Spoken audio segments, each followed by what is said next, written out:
if I do, well, that is a fun bug. That was interesting to see that show up there. Imagine if I had a MacBook with a notch. That would be a terrible design thing there. All right, today is a day that I've been both excited for yet terrified of. Today I'm finally installing macOS Tahoe on my main M1 MacBook Air on my main drive. Now, the reason why I've put off on installing macOS Tahoe for all this time is because I've heard non-stop complaints about stability, performance, or just bugs, or overall just design anomalies, just all the terrible stuff of macOS Tahoe, and that's what's put me off on updating for about 5 months now. Yeah, it's been 5 months since 26.0 has come out, but 26.3 has just come out today, February 11th, and I'm going to be installing it finally, and hopefully things go well. Hopefully things go well, because, man, I remember when Sequoia first came out, and I had a terrible experience with Sequoia at launch, and so hopefully we don't repeat that with Tahoe, especially now that we're on 26.3. You'd hope things are fine by now. So I'm not going in empty-handed. I am making a backup as we speak. Right now it's 37% done, so we're going to be here for a while. But I'm going to preface this for just about any Mac user watching, or anyone watching, really. Make a backup of your stuff. Seriously. You do not want to go in empty-handed with a major OS update, especially one as major and as bug-ridden as Tahoe has been. So make a backup, and especially if something happens to your device, be assured that at least your data is safe, because your data is much more valuable than the device it's on. So yeah, make a backup of your stuff and keep it safe. Make multiple backups if you need to. And so yeah, we're gonna wait for this to install, or wait for this to back up, and then once it's done, then we'll update. Fingers crossed that things work. Fingers crossed that this works well. Later. All right, here we go. macOS Tahoe 26.3 will be installed on this machine. I've had macOS Sequoia on this machine for 17 months now. My god, it's been a while since I've updated this machine here. Sequoia's been on this thing for all that time. Let me go ahead and just eject the disk because we don't need it right now. Here we are. So it's asking me for 26.3, 15.7.4, and Pro Video formats, Safari, and SF symbols. So for the first time ever, I'm not going to uncheck Tahoe, and I'm instead going to keep it checked. So here we go. There's no going back. Well, there is going back if I use the backup, but still. All right. 8.44 gigs. Oh, that was anticlimactic. All right, here we go. Let's do this. Oh. Anytime I should just stop talking. My god. Okay. All right, now for real, let's do this.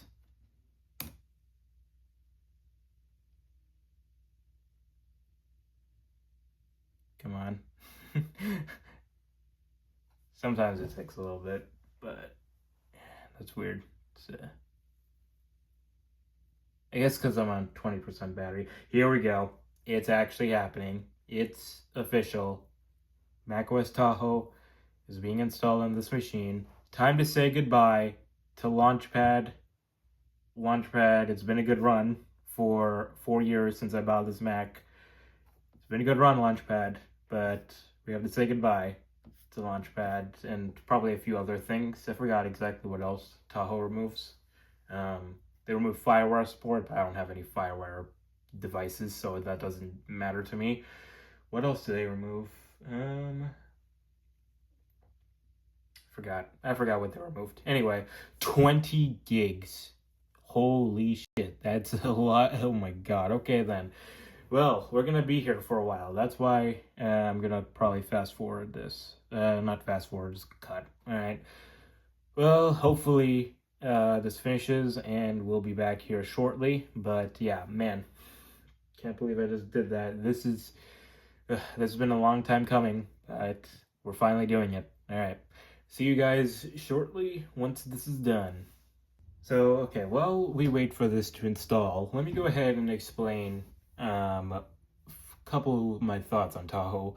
Because if you follow me on Twitter or X, whatever you want to call it, for the better part of this past year, you know that I've had a love-hate relationship with the features of macOS Tahoe.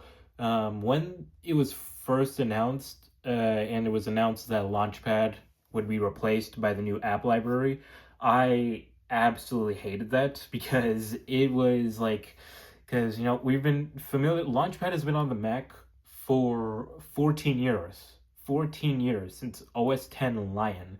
So the fact that they were removing this feature absolutely was just like, come on, guys. And the fact that what they replaced it with is not feature like compliant, or not feature compliant, but like feature parity with Launchpad. Like for the new app library does not have folders. You cannot customize it in terms of like the layout. So for instance, here on Launchpad, I mean, it doesn't really matter because it's going away, but I can like move this app around anywhere I want, and I can also put it in a folder. I can do that. I can't do that in the new app library. Again, it doesn't matter that I have it doesn't matter that I have it here because it doesn't work. And yeah, that's the problem here. LumaFusion here updated, and it's not it doesn't work on macOS Sequoia anymore. So yeah, but yeah, so I've had that thought, but the more I think about it, the more I'm like, I have to deal with it either way. Eventually, they're not going to bring back Launchpad as much as we want them to. And plus, even if I hate the new app library thing, there is some third-party alternatives. So, yeah. But part of me, the more I've thought about it, the more I kind of come to terms like this might be the best, or not the best, but like a better solution, because with Launchpad, one of the big complaints about it was that it is full screen. Like whatever you're doing on your Mac, it's just obstructed now. And so, that is kind of a little flaw of Launchpad in a way, because, with the new app library thing, you can just bring it up from anywhere in the system. It won't obstruct any of your content. And so that's something I kind of do like. And plus, the other updates to Spotlight, those are pretty cool too. Especially that clipboard history. I can't wait to try that out. The liquid glass, some people are very mixed about it because it's not as well implemented on the Mac compared to something like the iPhone or the iPad. On the Apple Watch, I think liquid glass is implemented a little bit worse than the iPhone and iPad. I haven't tried it on the Mac yet until now, so yeah, it's going to be interesting. But part of me, and this is going to make sense to my fellow miraculous watchers, miraculous fans, because it feels like for the longest time I've been hating on macOS Tahoe, but now I'm starting to come to terms with it. Now I'm starting to understand some of the stuff, and now I'm willing to try it out. It's kind of like how Ladybug Marinette has been hating on Cat Noir for this entire season, and then season 5 comes around. Now she's starting to like him. It is like full circle. I've come full circle, or not really full circle, but like starting to come to terms with this is the way things are gonna be, and so I'll have to deal with it, and things like that. And so yeah, I'm willing to try it out. Hell, I was willing to defend iPadOS 26. Everyone, or not everyone, I shouldn't say everyone, but a lot of people are hating on the changes, the windowing in iPadOS 26. Some people still hate it, but went out and said, 8 days remaining. That's definitely not true, but I was saying to everyone, you just gotta try it first you just gotta use it and get used to it before you thoroughly critique it, you know? And that's what I did with iPadOS. And now, if I were to go back to iPadOS 18, then I'd probably hate it because iPadOS 26, the new windowing architecture, I think is a lot more versatile. And so maybe I'll feel the same with Tahoe because, I might update to Tahoe, and then if I were to go back to Sequoia, I'd probably not like it as much. So, yeah, this estimated time thing is absolutely just, it's spazzing out. It went from like hours to minutes to days to 4 days remaining, 57 minutes. How, my God. This is something I hope that gets fixed in Tahoe because, man, this is absolutely useless. If it's saying 8 hours remaining right now, in a couple minutes, it's probably going to say like 37 minutes, 22 hours, 4 hours, 2 hours, 1 hour. Absolutely useless. What is the point of putting this here if it's going to be super inaccurate like that? I don't understand why it's that inaccurate. But yeah. So let's hope Tahoe goes well. And yeah, I'll be back once this is done updating. We are ignoring the estimated time thing. If we look at the actual gigabytes, this is probably more accurate. We're almost halfway there. So yeah, let's see. Let's come back to this once it's done.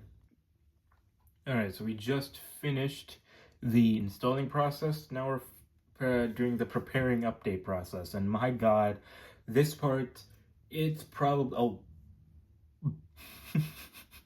did I jinx it? Because I was about to say, this part usually takes the longest, but it just jumped from 30 minutes to 5 minutes, and it's all, the progress bar is almost full, so,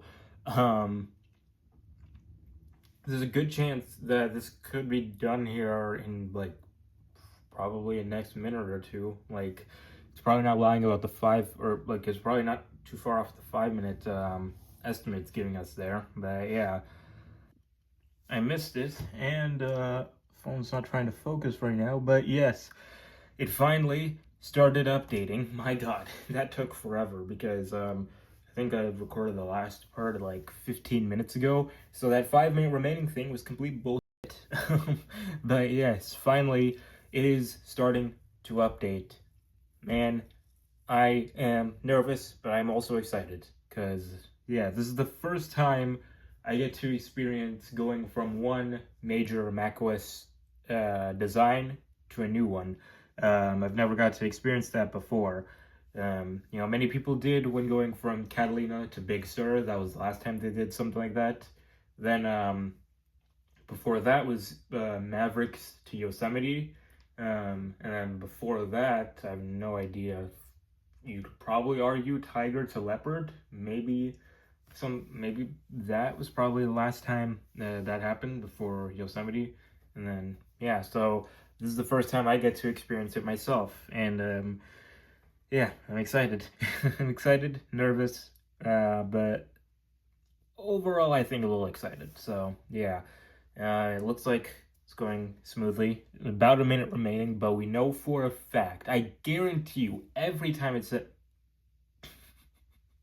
Did I jinx it? Please tell me I jinxed it. That would be so funny if I had... I was about to say, anytime it says about a minute remaining, we know for a fact it's lying. But I think I just jinxed it. I could still be right. Well, I mean, this is like the next, it's probably saying about a minute remaining until the next phase of updating. Because if it was saying about a minute remaining until the end of the install, then we just passed that. We just passed that because it's been over a minute and it's, we're not at the setup screen yet. So we'll just wait. Yeah, but can't believe that happened, man. That is very, very funny. Oh, oh my God. As soon as I walk away, I swear this is, Apple does this as a joke. I swear to God. They immediately detect that I'm walking away to get something, and they goes into the second phase of updating. But yes, I was just gonna pull out my little guy N. to put on them on the sidelines. Some people notice this in my videos, in my sponsor segments. By some people, I mean like one guy, but still, yeah, yeah. Got him here. He's a little goober. He's on a standby. He's gonna look at us installing this. So yeah, there you go. Actually, if I go to the ultra wide, then oh man, that's very blurry. Come on, iPhone 16, can you focus? Can you focus? Thank you. I need an iPhone 17 because that focus was abysmal. Anyway, there you go. There's that for you. Oh, we're rebooting again. Man, this is this is you're taunting me. My God. And plus, this thing doesn't have a fan, so I can't even know if it's what phase of updating it's at. Just based on hearing it, you know. So, yeah. I think this might be the last phase. We might get one more boot up, and then it's about 8 minutes remaining, and we have a cursor. And look at that! Look at that! I don't know if you can see that there. Oh, shit. Pull that off. But anyway, yeah, that's the newer, more rounded cursor of macOS Tahoe. Man, this focusing sucks. My God. Come on. But yeah, that's the new rounded cursor. Oh my God, this is just take my word for it. That's the new rounded cursor in macOS Tahoe. So yeah, and as I stop recording, it starts to focus. My God, it's don't know why the iPhone focusing is being so terrible today, but it is what it is. But either way, it doesn't really matter right now. But yeah, that's the new. Yeah, right there, you can see it. It's the new rounded cursor in macOS Tahoe. That is so. That's always something weird if macOS installs. It lets you interact with the cursor, even though there's absolutely nothing you can do right now. But yeah, that's funny. Oh, okay, there we go. There it is. There it is. That's the default Tahoe Day wallpaper. We are in macOS Tahoe. It's actually okay. That actually, I was not expecting it to be that quick. All right, here we go. All right, tweet's been posted. Now let's explore macOS Tahoe. So I've only experienced macOS Tahoe in VMs, like virtual machines. So I've not experienced it on a native machine here. So yeah, welcome to macOS Tahoe 26. Here we are. So let's see it. Personalize your Mac or personalize Mac with new looks for app icons. Okay, so the tinted ones, I want to test out one tinted one in particular. Access apps on Spotlight from the dock. So yeah, that's the new app library I was alluding to earlier. Make calls or make and take calls from your Mac relayed from nearby iPhone. And I think that's it for the thing here. I like how they give you this thing now. That's pretty cool. So yeah, you can already tell you have some liquid glass. And welcome. Here we are in macOS Tahoe 26. Here we are, and man, I really like that look. I really like that look, actually.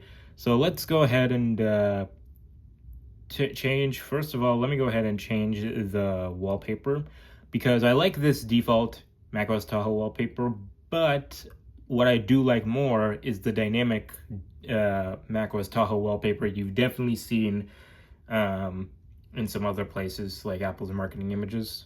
That looks really cool. I like that a lot better than the other one. So there's that. You have the new rounded windows here. And we can also look at the menu bar with the icons. Look at that, liquid glass. Looks pretty cool. If we open up the About This Mac, as you can see, the animations, I like the animations that they do with that. That's pretty cool.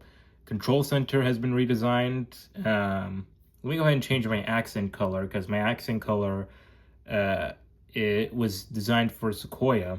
So let me do blue, I think. I'll do blue for this time for Tahoe because that I think fits. Maybe purple. I don't know. I'll experiment with that. You have the dark icons, which, okay, I don't like how Pixelmator Pro, Keynote, Pages, I guess to be fair, these are the older Keynote and Pages, the ones before Creator Studio came out. So, yeah, those don't update.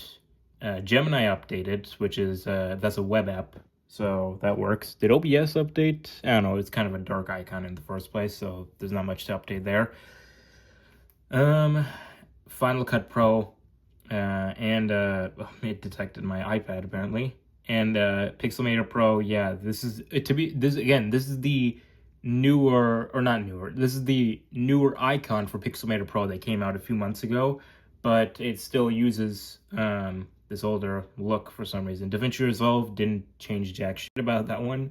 The clear icons. Let me look at the clear icons.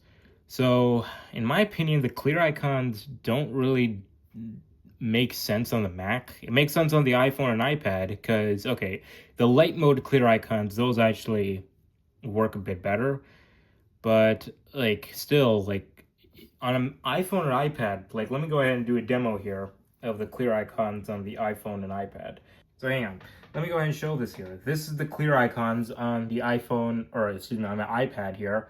As you can see, it lets me see through the background. It lets me see my background through the icons.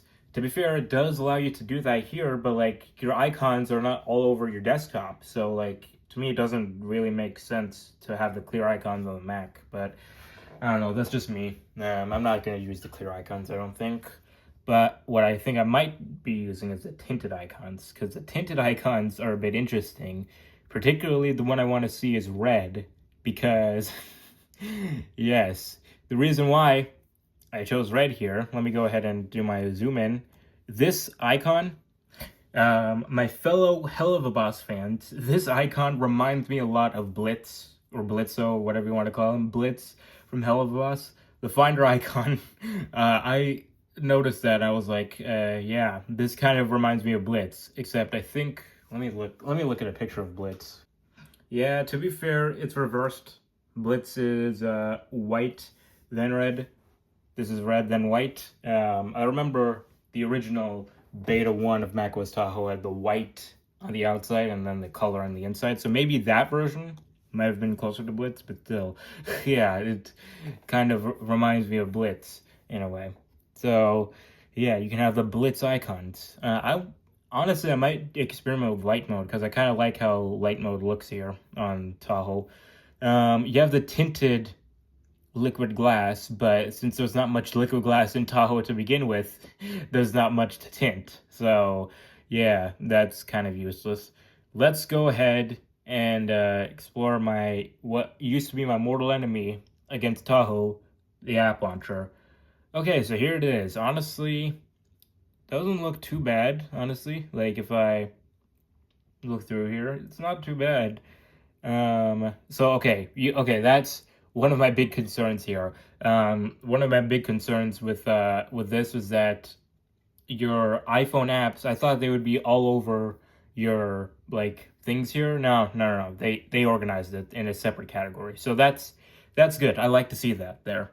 I don't know if I should launch iPhone apps because my iPhone's what's recording this right now, but yeah, I'm surprised they show camera here, because iPhone mirroring doesn't usually work with the camera, so kind of weird that they show it here. And yeah, you have your other icons here. So yeah, that's cool to see. You have your other apps. You have that here. And here, oh my God, that looks terrible. Holy shit. Okay, so let me show you this here.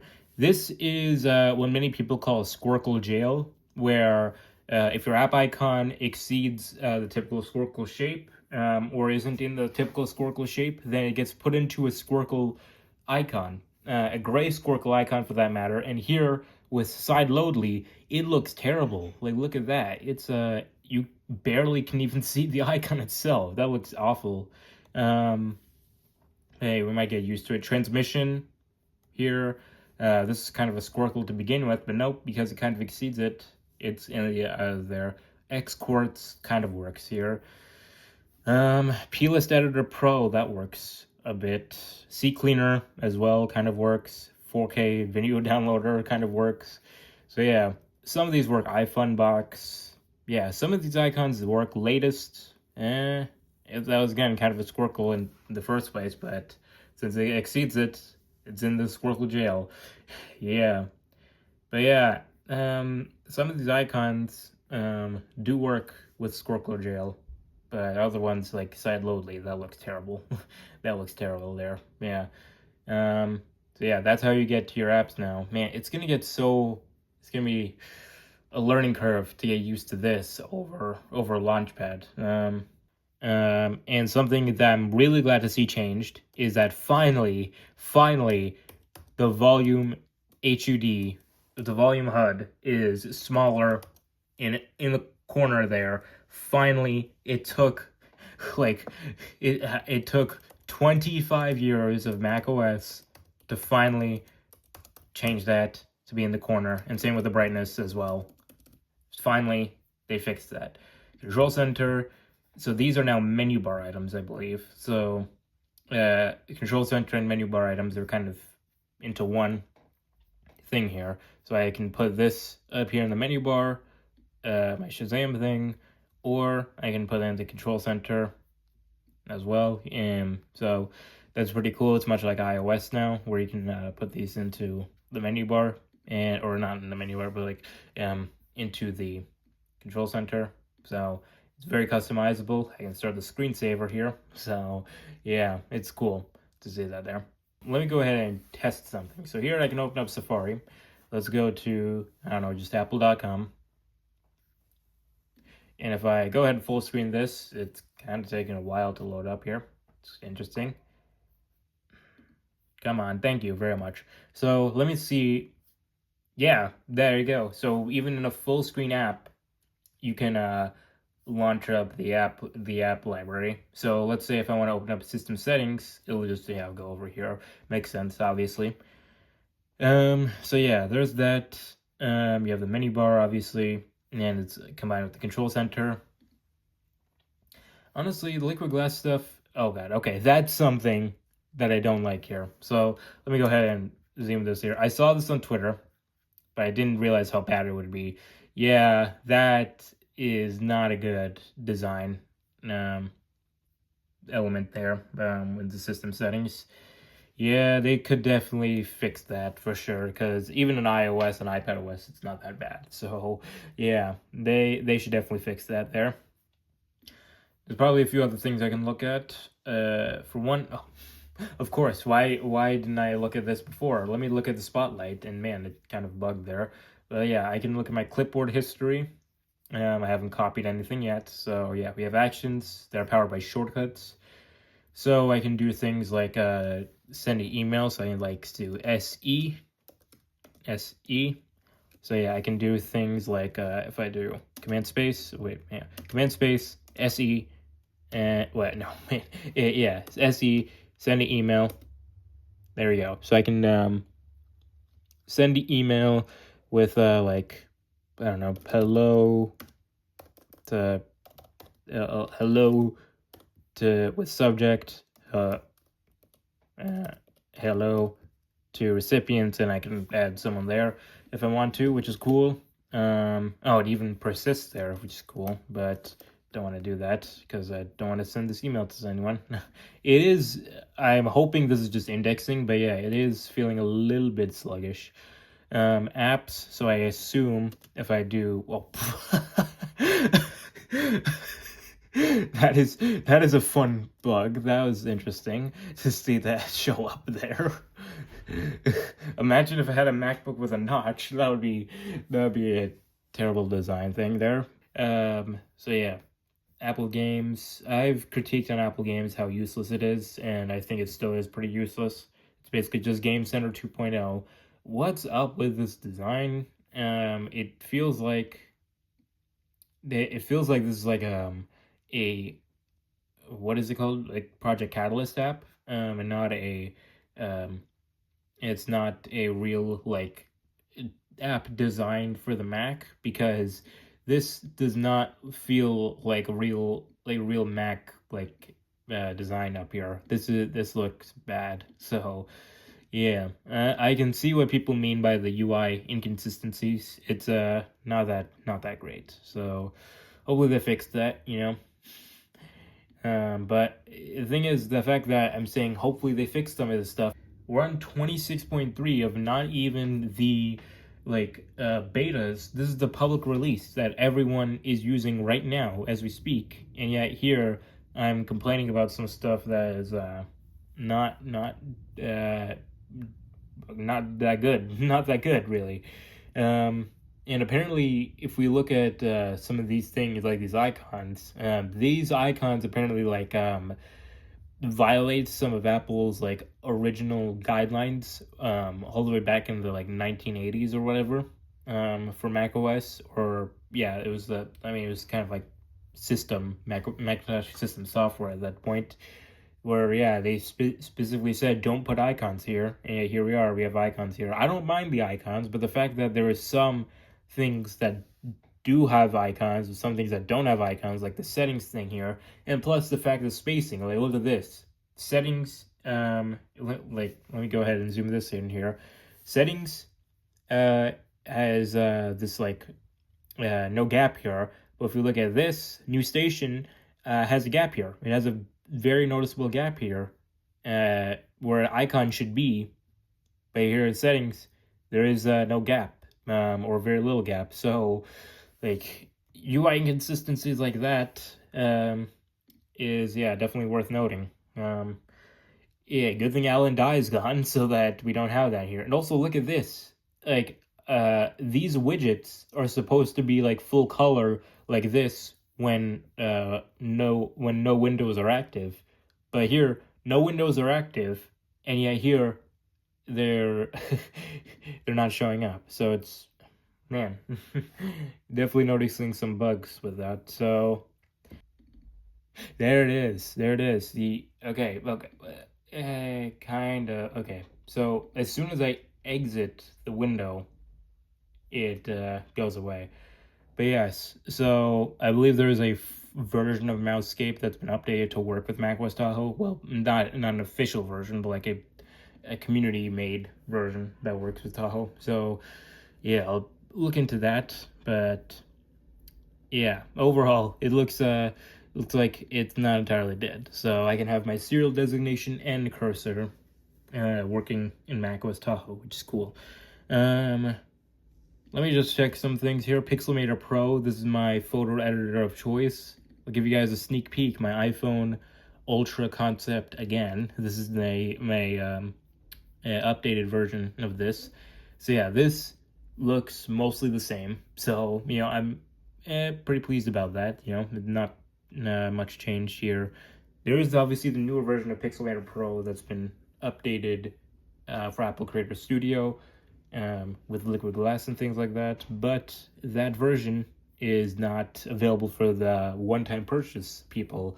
So hopefully that version gets updated here soon, but for now, for us one-time purchase people, we're stuck with the old classic design. So not too happy about that, but it is what it is. So yeah, there's that. And again, I see a lot of people complaining about this, where if we look at the corner radius of the windows here, that is pretty bad. Yeah, look at that. Oh, whoops, man. That is pretty bad. Look at that. So we have inconsistencies with the windows, with the window corner radius. How